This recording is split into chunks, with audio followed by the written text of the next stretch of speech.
We see a lot of moments in history that engage a lot of punishments for crime or other means of discipline, and in the Victorian era, it's no surprise some were pretty intense. Hi, my name is Jessa, and please join me as we look together top 10 disgusting punishments from the Victorian era. And before we begin, in the last video I was in top 10 American presidents who broke the law, I gave you guys a riddle. The riddle was, what has no beginning, middle, or end? The answer is a donut. Your next riddle will be at the end of this video. Anyways, let's get started. Number 10, Debtors Prisons. Debtors prisons were institutions where individuals who were unable to pay their debts were incarcerated until they could settle their financial obligations. The primary goal was to compel debtors to repay their creditors. Conditions in debtor prisons were often harsh and overcrowded, as many people owed a lot of money. Inmates lived in cramped and unsanitary cells, and they were provided with minimal amenities. Health and hygiene conditions were generally poor, and unlike modern bankruptcy laws, which would allow individuals to declare bankruptcy and have their debts discharged, in the Victorian era individuals could be imprisoned solely for just owing money. So if I had student debt, I'd be in jail by now. Yay. This practice was often criticized for its harshness, and the Debtor Acts of 1869 marked a significant reform in debtor prisons laws in Britain. It abolished the imprisonment of debtors for most types of the civil debts. However, imprisonments for contempt of court or failure to pay court order fines were still permitted. Women were also incarcerated in the debtor prisons, as their conditions would be particularly difficult. Females that would often face additional challenges included caring for children being born in prison. Debtor prisons served as a reminder of the evolving nature of legal and penal systems,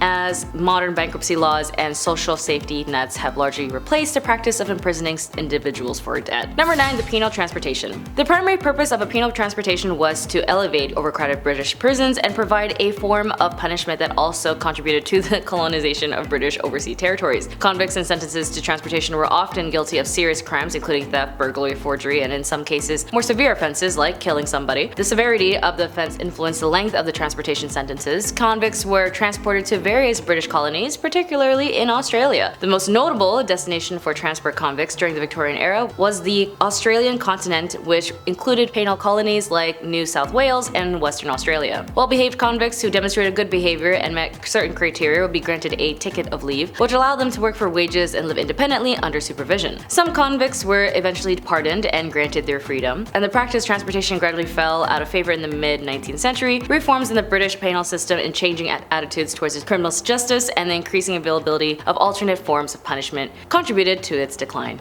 Number 8, whipping and flogging. Whipping and flogging were forms of corporal punishment that were used in various contexts during the Victorian era. They were used as punitive measures for a range of offenses, including criminal acts, disciplinary infractions, and violations of institutional rules. Whipping involves striking the offender with a whip, while flogging typically refers to using a whip or a lash to strike the offender's back or shoulders. The severity and intensity of the punishment could vary depending on the specific context and the discretion of the person administering the punishment as well. They were used as penalties for various offenses, including theft, assault, and more serious crimes. Within the military, whipping and flogging were used as means of maintaining discipline among their soldiers. Offenses that could result in such punishment included insubordination, desertion, or other breaches of military regulations. They were also used as disciplinary measures in institutions such as workhouses, prisons, and reformatories. Inmates who violate rules or committed infractions could face these forms of punishment. As the Victorian era progressed, there was a growing criticism of the harshness and cruelty of corporal punishment, including whipping and flogging. Reformers and activists advocate for more humane, progressive disciplinary methods. Eventually,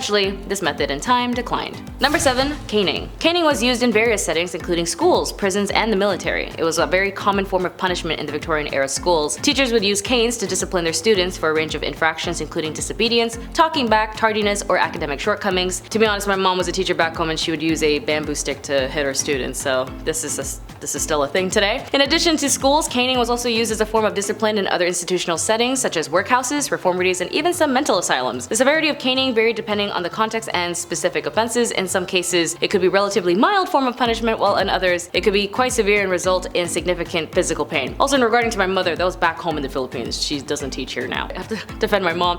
Caning typically involves striking the offender on the buttocks or the back of the thighs with a thin, flexible cane. Also referring to my mom, she would hit my brother and sister because they were also her students and they thought they were smart butts. The number of strokes administered would often be specific as part of the punishment. Caning, particularly in schools, became a subject of controversy and criticism as attitudes towards corporal punishment began to change in the late 19th and early 20th century. Reformers, educators argue for more humane, progressive disciplinary methods. In the end, in many countries, including the United Kingdom, corporal punishments in school was eventually banned, but there are still countries today that still use similar corporal punishment, like in 1996 when my mom would beat my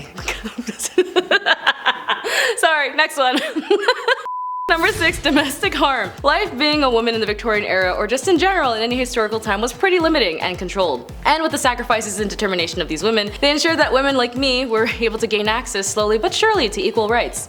Yeah. But sadly, when it comes to marriage or some of these women, they were also at a risk of being in harmful relationships, so it was extremely normalized at the time. Violence against women when the lack of protection was common, as there were no laws for the physical violations they had to endure. After all, when you got married and everything you owned belonged to your husband, so did your body, with or without your consent. Domestic violence was an issue that captivated the Victorian imagination due to the unprecedented visibility that domestic harm began to receive in the press and the emergence of an ongoing debate during the 1840s and 1850s about the domestic harm and other marriage issues that affected women, and like all laws, slowly opening gateways to other clauses. In 1828 Offences Act that targeted working class violence helped a cultural shift on the subject, and domestic violence became a topic to the public. Number 5. Hard labor. The primary purpose of hard labor was to impose a punitive and deterrent measure on individuals who had committed crimes. It was intended to be a physical, demanding, and arduous form of punishment. Convicts sentenced to hard labor were often assigned various types of physical, demanding tasks. These could include breaking stones and digging trenches, quarrying, road constructions, and other labor-intensive activities. Hard labor was a common feature of the penal systems, including prisons and workhouses. Inmates who had just been sentenced to hard labor was required to perform these tasks as part of their punishment. Conditions for individuals engaged in hard labor were often harsh, and they typically worked long hours, sometimes in very difficult weather, and were subjected to strict supervision and discipline. Number 4. Women who were in prison. In some revolutionary standpoints, being in prison might make you look like a hero or a villain. It depends on what you were doing or what you stood for. For the Victorian era, the women who were caught in the act of selling their bodies in order to obtain financial means would be arrested and sent to prison. But even women who are not adult workers would be arrested. Women with premarital pregnancies, truancies, just adultery, or just having bad company, they would also be sent to prisons and reformatories. For women of those times, a small step off the Victorian pedestal made for a long fall. Women sent to prison in Victorian England were subjected to regimes whose project was to enforce idealized femininity. This individualized treatment aimed in moral regeneration rather than discipline, and was administered by an entirely female staff aided by middle-class philanthropic lady visitors. Number 3. Workhouse. Workhouses were created as a response to increasing poverty and unemployment, particularly in urban areas. They were meant to provide a basic level of care for the poor and ensure those seeking assistance were genuinely in need. Workhouses were intentionally designed to be very uncomfortable, as they were meant to be less desirable than the worst paying job in order to discourage people from relying on them. One of the most controversial aspects of workhouses was the practice of separating families. Men, women, and children were often housed separately, and family members were only allowed to see each other at designated times. That's really sad. The existence of workhouses created a social stigma, and there was often reluctance to seek assistance from them. The harsh conditions and separations of family contributed to this stigma, and these places were also very unhygienic, and medical care was very limited. Throughout the Victorian era, there was a reform movement advocating for improvements in workhouses conditions and a more compassionate approach to poverty itself. Figures like Charles Dickens and Elizabeth Fry were among those who highlighted the harsh realities of workhouses. Number 2.